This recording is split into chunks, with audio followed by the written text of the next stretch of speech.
to my channel.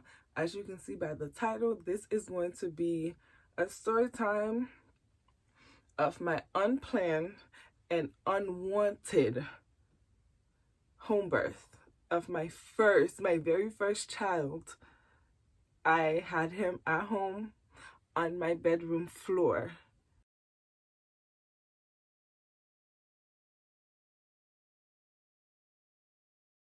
Literally, I think I only have one picture of that, and I don't think it's YouTube appropriate, so I can't really insert it. I wasn't thinking, oh, grab your phone, take pictures. I wasn't thinking that. Like, that was not on my mind at the time.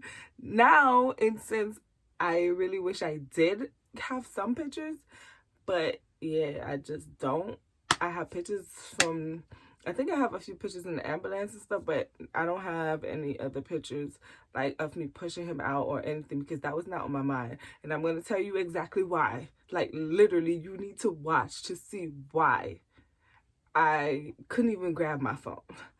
So let me give you a little backstory of relationship wise. At the time, me and his dad were married. So that was my husband at the time. So I found out the end of November. Like, I'm not good with dates. So guys, like, dates and all that stuff, I'm not good with. So let's fast forward 4 months into my pregnancy. Other than that, pregnancy was good up until then. Like, I had very bad morning sickness. So I was kept like feeling horrible throughout the day. Like, my sickness was not just morning, and I could not figure out for the life of me where you guys get this morning sickness. Like, it's an all-day sickness type of thing for me. So with him, I lost a lot of weight. I didn't want to eat. It was just horrible. Like, and then on top of it, the one thing I would want to eat would be seafood, and whenever I ate seafood, I would have like an allergic reaction. So I would have to take Benadryl in order to eat seafood. So it wasn't something I did often, because at the same time, I didn't want to pump that in my child's stomach, or I just suffer through it, or just feel sick after I ate it. I was fine with that. I have asthma, so I was already being monitored as high risk, and that's the doctors, the OBGYN that I was seeing, that it's a group and they specialize in high risk pregnancy because of the asthma and everything. So I started off with a high risk doctor, not knowing that my pregnancy was gonna get high risk. Then 4 months in, one day I just like had like light bleeding here and there, and I was just like, For any moms that might been through anything, I've had a miscarriage previously. So light bleeding for me is not not something I want to see, because like I went into like panic mode from there. So when like I saw the bleeding, I called my OB. They made me come in to do an ultrasound and do everything. And like, I kid you not, I literally want to strangle this doctor. I was there with my stepmom because, like I said, I don't know if I said this, but my ex-husband at the time, he worked out of state. So with him working out of state, he was 2 hours away. So I relied a lot on my family and a lot on his family when it came to like emotional support, because he wasn't really there and we weren't in a good space most of the time. So yeah, it was just like, okay, I went with my stepmom, and the tech came in, she did the ultrasound, everything. She didn't say anything, but it was like, it wasn't like, she didn't really seem like, oh, you'll be fine. It wasn't like a look like that. The look was just like, oh, I'll be right back. Let me go talk to the doctor.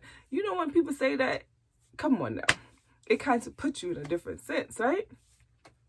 So when that was all said and done, Then they bring me into another room, my stepmom. And this is after the doctor is telling me, oh, yeah, we do see that your cervix is thinning out.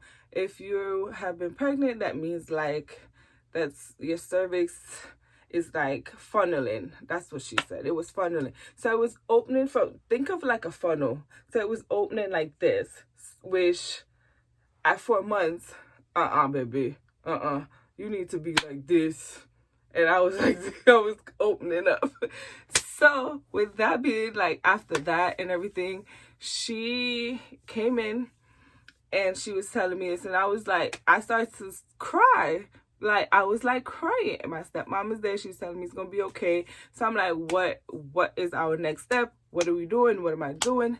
She's like, okay, well, I'm gonna put you on bed rest, but if you're having a miscarriage, you're just gonna have to have a miscarriage. I'm gonna give y'all a minute to let that process on what I just said. You just gonna what? I cussed her out. My stepmom literally had to pretty much calm me down. I forgot I was pregnant for a minute. She almost caught her ass whooping the way how she pissed me off. Literally, how do you say that? And with no emotions, no nothing, just cold.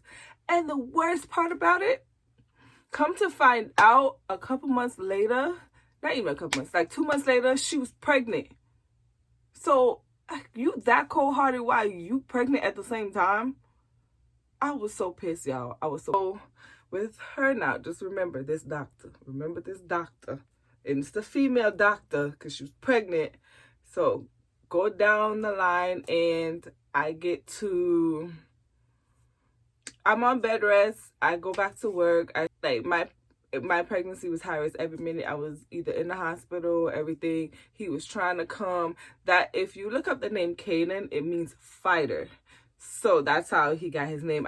So after that now, a couple months go by, 2 months go by. I ended up going into preterm labor again. I kept going into preterm labor. They would pump me with steroids, kind of slowed it down, gave me whatever they need to give me just to stop me from going into labor. I was in and out the hospital doing tests. I was just it was just rough, right? It was rough. It was 8 months in, so he was not born full term, but he was not too preemie. He wasn't full term though. So get down now to 8 months. I am literally the week before I went to labor, I was at the doctor. I was dilated 2 centimeters or 1.5 centimeters, high risk pregnancy, already dilated 1.5 centimeters, and I was having pelvic issues. Everything was just hurting me. So I was going in and out the hospital to get the steroid shots and to make sure my breathing was good and doing the asthma treatments just to develop his lungs, because they knew that he was not going to stay the whole time. So I've been getting these steroid shots for months pretty much at this point, just to make sure whenever he came, he was good. So what ended up happening is the night before, I had him on a Wednesday, June 3rd, which was a Wednesday, I believe. I think it was a Wednesday. I'm not sure. I think it was a Wednesday. But I had him on the 3rd, June 3rd. So on the 2nd, I went to the hospital because I just was feeling horrible.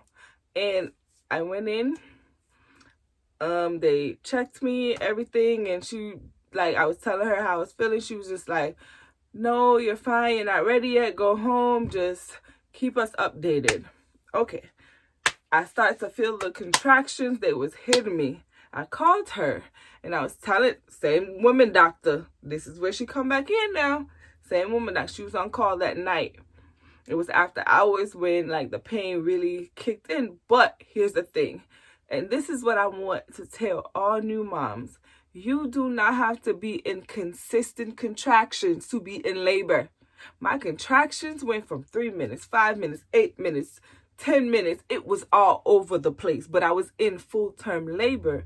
And because of that, they told me to stay home because I wasn't ready. It wasn't consistent and it was just all over the place. So this is what this lady told me to do. Go take 2 Benadryl, take a bath, and drink a glass of red wine. That's exactly what she told me to do. That's what she told me to do. So me now, the wine did not do. The Benadryl, no, I'm not going to do that. So I went, took a bath. Let me tell you, this is where it's getting good. It's about 12 in the morning, 12 something in the morning now. I am like, the contractions is hitting me.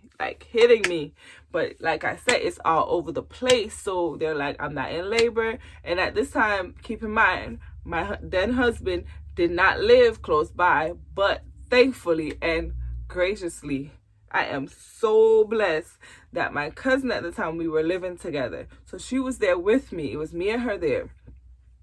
Thankfully, because boy, and then she gonna make this story even better at the end. So we're there and I'm like in the shower. I feel like a little gush, but like I said, this is my first baby. I don't know what your water breaking feels like. I don't know how I feel, but I didn't see any blood. I didn't see nothing. Like, it was clear. Like, nothing. It was no blood. I'm expecting when my water break, I'm going to see blood. I'm going to see yellow stuff. Like, I watch way too much TV, I swear. But I didn't see none of that. So I'm thinking like, okay, well, I'm not in labor. Like, I didn't think nothing of it. I get out the shower and I'm there and like these contractions is hitting me, man. Like, they're hitting me and I'm telling her like, I can't manage this no more. We got to go. I'm telling her like, she got to take me to the hospital. I'm not doing this tonight. Like, I'm in too much pain. So I call back the doctor and I'm telling her like, I'm coming in because I'm in way too much pain. Like, I need something. Like, you need to check me something because I'm in way too much pain. So she is like, okay, fine, you could come in, but I'm telling you, you're not in labor because your contractions are so off. They're all over the place. And I'm just like, okay, well, I'll feel better if I come in and you could tell me that. But something ain't right now. Like, I'm in pain. So I get off the phone with her. Keep in mind, I'm still naked walking around. So I start to try to get dressed. And like, I just feel like I just gotta push. Like, I just feel the need to push. And I start to like somewhat push. Keep in mind, I'm standing up. I'm standing up getting dressed.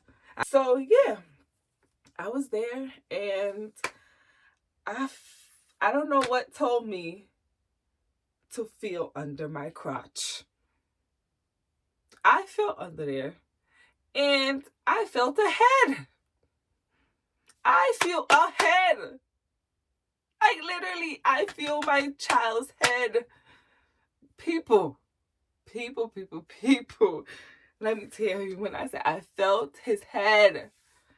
So I'm telling my cousin, call 911. The baby's coming. He's coming. So I'm like, okay, think. I'm like, okay, I'm thinking. Then 911 comes on the phone. So she's like trying to tell me to calm down, breathe, and the ambulance is on the way, yada, yada, yada. So I'm like, ma'am, I'm not going to make it. Like, he's coming out. I feel his head. And then I'm like, okay, I have to push. I need to push. Like, I'm feeling. She's like, okay, are you laying down? I'm like, no. She's like, you need to be laying down. You don't want to drop him on his head. And I was like, oh, shit. So I'm like, okay, I push his head back up. Literally, I pushed, like, what I was feeling, I pushed it because I couldn't close my legs. Like, with his head being down, like, right there, I could see the hair. I literally could see my son's hair coming out of the JJ. So I pushed it a little bit up so I could get down. And I'm telling her, like, I pushed the head up so I could sit down. She's like, no, don't push him back in. Don't push him back in. Just try to sit. I'm like, would you shut the up and let me have this baby in peace. I felt so sorry. I felt so sorry for that lady afterwards because, boy, I felt bad that I was yelling at her. It was not her fault. It was not her. So, and I live in New York. If you live in New York and you call 911 and you expect to get help no time soon, baby, no. How is it that my cousin called 911? I'm on the phone with 911, right? On my phone. She on the phone with my dad. I don't live far from no hospital. I lived in the Bronx. So you know there's a hospital, ambulance all over the place. My dad lives probably like 10 minutes away. Nah, probably like 5 minutes away. How is it my dad get up out the bed, my dad and my stepmom gets up out the bed, get dressed, get to my house, find parking before the ambulance comes? People, help me. My dad is the one that was downstairs directing the EMS up to me. When EMS comes in, I done had the baby. So, back to the story. I'm sidetracked. So, after she's telling me, get on the floor, I get on the floor. And then I'm telling my cousin to come and catch the baby. To come catch the baby. Like, it's a football. Like, I'm finna toss him out. She's like, oh, hell no. She's like, no, I gotta go downstairs and get EMS. I'm like, you better come help me catch this baby. Y'all, it was so funny. It was epic. Like, it was epic. I would not trade my birthing story for nothing with my first child. Because, boy, it was crazy. Then EMS comes up. I thought I had the baby. I have him on my chest. He's fine. I see that he's breathing. They come, they suction, whatever else they need to do. So after that now, the ambulance people gonna come to me and tell me, oh, you have to push the afterbirth out. For one, I didn't even know you had to push that out. I thought that just came out naturally. That's one. Two, I'm not pushing nothing else out. Because one, I told that damn lady that I did not want to have a natural birth. My birthing plan, literally, when it says, do you want medication? It says, give me all the drugs you can. I don't want to feel no pain. That was my birthing plan. My birthing plan was not to have a natural birth at all. Even worse, at home by myself. So, naturally, and I'm going to tell you what she did to me afterwards. So, I literally was like, I'm not pushing that out. She going to have to figure out how to take that out. I'm not pushing it out. So, they're kneading my stomach to try to get it out, and no. Then the next thing they're going to ask me, do I want to do 2 separate ambulances? My son could go in one and I could go in. First of all, he ain't got no tags. He ain't got nothing on him. No, we going in the same ambulance. I'm going to need you to pack him up and give him to me. Tell my cousin, I got my baby bags. I got my diaper bags somewhere over there. Give him to me. Like, no, he's not going anywhere else. So, get to the hospital now. After I had him, we get to the hospital. He was fine. They took him to the NICU. So I was pissed. Like, I was heated. I was waiting to see that lady doctor. Like, I was waiting to see her. I ended up going in the room for her to get the afterbirth. She's like, oh, I could knead it out and get it out, or you could push it out. I said, I'm not doing no more work. I think I done did enough. I done did enough. I'm going to need you to do your job now, because I done did my job and your job. I gave birth already. So I'm going to need you to finish this up.